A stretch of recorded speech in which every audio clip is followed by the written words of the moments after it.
Hey, what is up guys? This is Your Source and I'm coming at you with another video to discuss two different electric skateboards and who might want to buy them.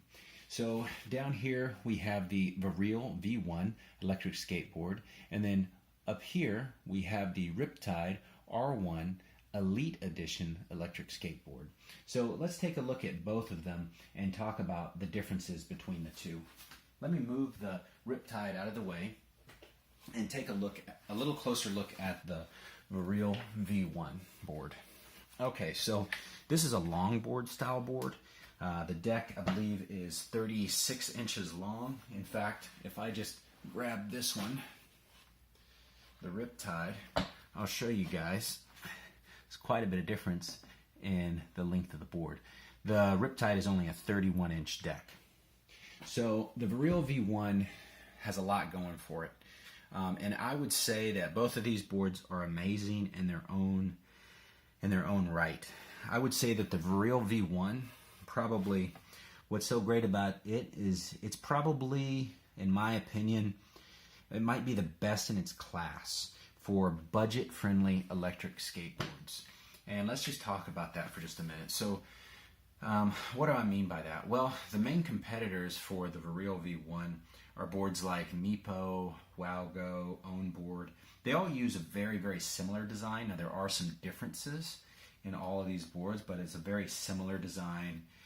Wherein it's a longboard style, they have the hub motors, they have the ESC and the battery split. Most of them have a handle cut in, and that battery is connected to the ESC via a wire that goes on the top of the board, a channel that's cut in. But this board is only, I believe, $259 on their website right now at the time of this review. Now, I should just say that the shipping is over $100. I think it was about $100 or $109. But still, it's a board that is well under $400 for a complete board. It's awesome. Has great specs, decent speed, decent torque. Its acceleration is pretty good. The top speed is advertised as 23 miles per hour. I got about 22 so far. The remote that comes with the board, you know, just this basic remote that a lot of them use. There's a few different remotes out there. I know Onboard uses a different remote with the wheel. A lot of people like that. But this is a decent remote. I'll just turn it on here. One thing that I actually like about this remote is the fact that everything is actually labeled as to what it does. It's got 3 different speed modes.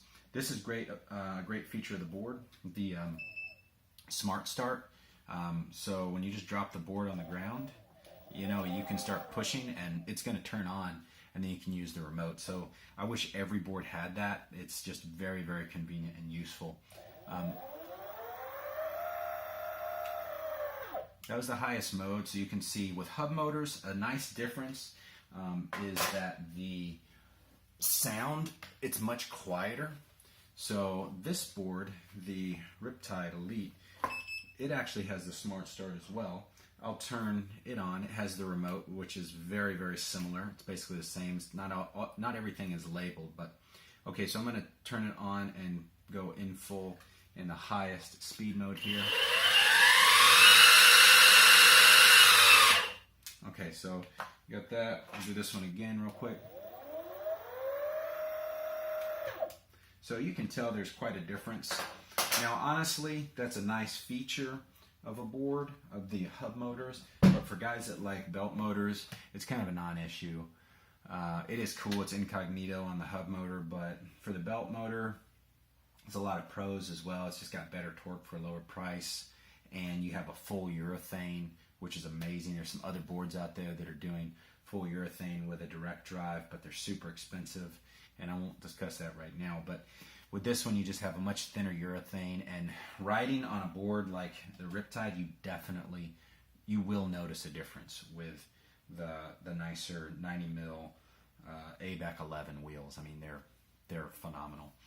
But getting back to the Verreal V1, you know, like I said, this board excels in what it's meant to do, and that's to be a budget-friendly electric skateboard. I mean, it's really good. There's a few things that I don't like about it though.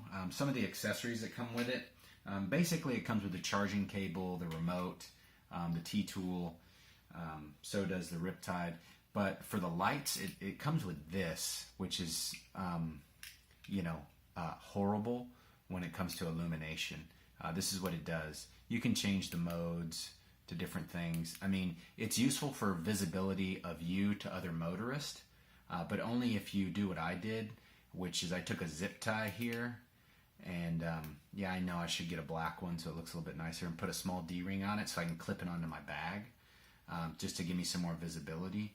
It will not illuminate the road, and the two little pitiful rubber bands that it comes with are going to snap off, and you'll lose your light pretty much immediately, like I almost did, and I had to go back and find it. So I'd recommend something like this. But that's not a big deal. You know, you can then just buy shred lights, which they're not the cheapest lights out there, but I would say they're probably some of the best lights out there. The Riptide R1 Elite comes with the shred lights.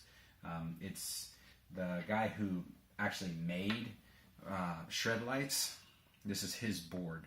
So yeah, he made shred lights and then just decided to design his own board. He did an excellent job. So just to show you, you know, shred lights, I mean, these things are super bright, and I really like them. They have a low mode, and then they also have a flashing mode.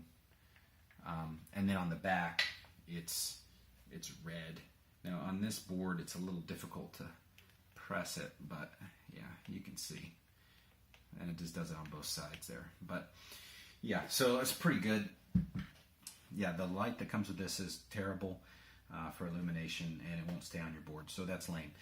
But it's not a big deal. If you're looking for a budget, then you know you may not even want lights. I recommend them, but whatever. So lame thing about this board is the grip tape. It's kind of peeling off, not cool. Big issue, the deck.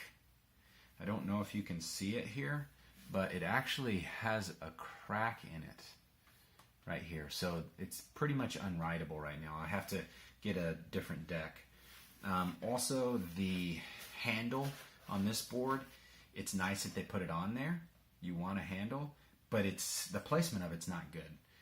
It should be set back a little bit more because of the heavy hub motors. Also, the cutout around it with the grip tape is not well done, so you will kind of scuff your hands up. The Riptide is amazing for the handles and the grip tape, but I'll talk about that in just a second. What I did on this one, since the deck was already cracked, I did a little modification that I wanted to do anyways, where I cut this out a little bit more and sanded it down more to where it was more comfortable, and cut the grip tape out around it a little bit more. So now, as you can see, it's actually a balanced carry. It's much easier. Before, it was like this, and it would tend to sag on the back end where the heavy hub motors, and if you ever just grabbed it towards this end, it would just tip right up. So very, very annoying, but it's an easy fix. Of course, if you wanted to do a deck swap, then you know what you're getting here is not bad either, but you could just buy the kit separate as well. I do want to say something though about the bad grip tape and the crack in the deck.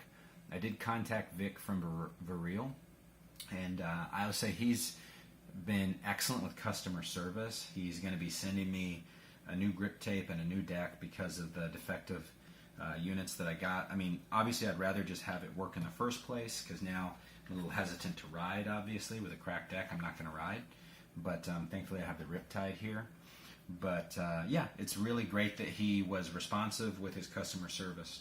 So overall, it's a really great electric skateboard for the money. Probably one of, if not the best, budget electric skateboards in its class and what it has to offer as far as power, range, acceleration, all that stuff.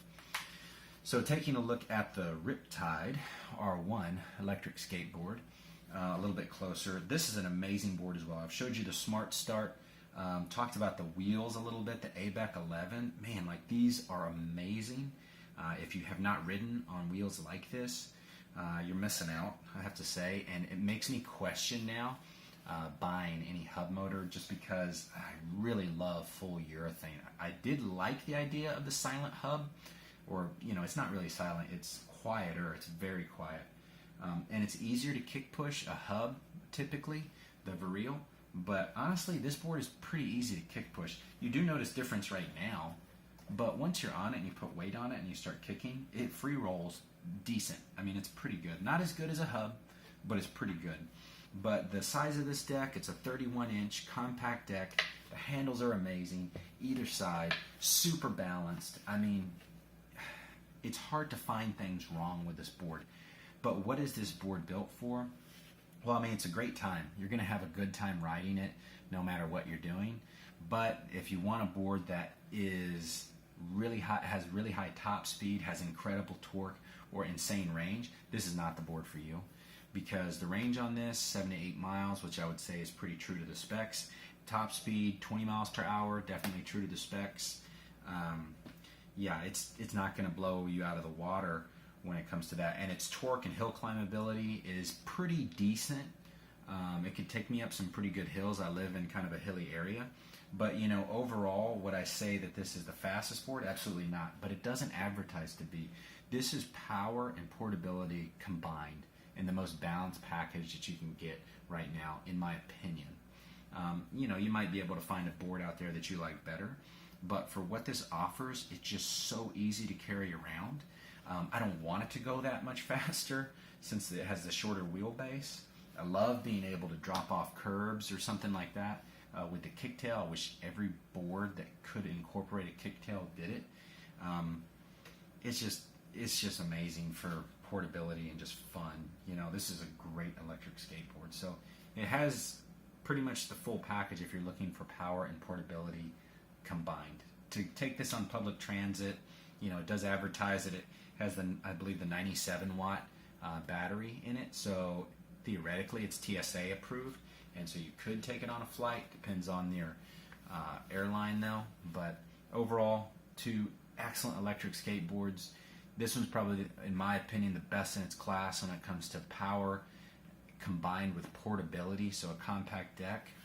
And the Riptide, or rather the Verreal V1, I would say it's probably one of, if not the best in its class for budget electric skateboards that has decent power, range, and build quality. So a little bit nicer with this board, but you know, serves the purpose well.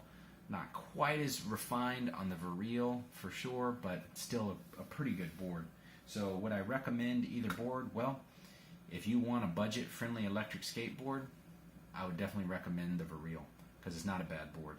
If you want an awesome quality build that is a little bit more expensive, but you're going to use it to just, you know, commute, so it's going to be compact, still powerful, I don't think you can get much better than Riptide, quite honestly. So anyway, those are my thoughts, guys. I'd love to hear your thoughts on the matter. Leave me some comments below. Like and subscribe if you liked it.